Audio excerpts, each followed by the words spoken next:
Depuis le tremblement de terre de 1988 en Arménie, les domiks font office de maison.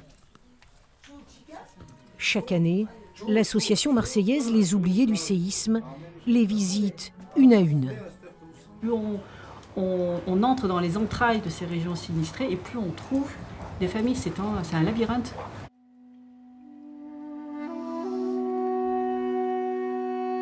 Nos objectifs, ce sont de leur amener un petit peu de douceur dans leurs épreuves. Cette année, on leur a donné 80 000 drams, ce qui correspond grosso modo à 160 €. Ils ne demandent rien. Mais par contre, au fond d'eux, ils ont tous l'espoir qu'on va leur apporter une maison. En 38 ans, il n'y a jamais eu de maison. Au nord, le séisme a pourtant ravagé des villes entières et rayé de la carte un nombre impressionnant de villages.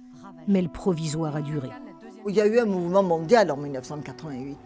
Honnêtement, il y a des millions d'euros, des millions de dollars, des millions de tout ce que vous voulez qui sont partis en Arménie. Quand vous voyez aujourd'hui, 35 ans après comment ils vivent, vous dites, bon, bien sûr, il y a eu des détournements. Une réalité amère, combattue depuis 9 ans par ce Marseillais récemment décédé. Depuis 2015, Serge Tactalian récolte des dons et organise des missions pour redistribuer l'argent directement aux familles. La dernière mission s'est déroulée sans lui, mais avec la même émotion et le même constat. Là, vous rentrez. En fait, les enfants étaient assis, ils faisaient rien, ils attendaient.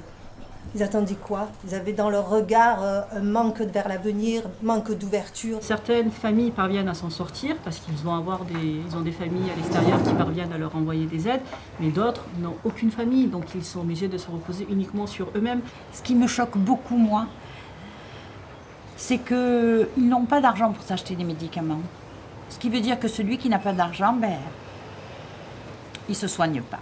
Ils sont là, ils sont les gens qui commencent à être gangrénés, on les laisse. Ces gens-là vont mourir au final.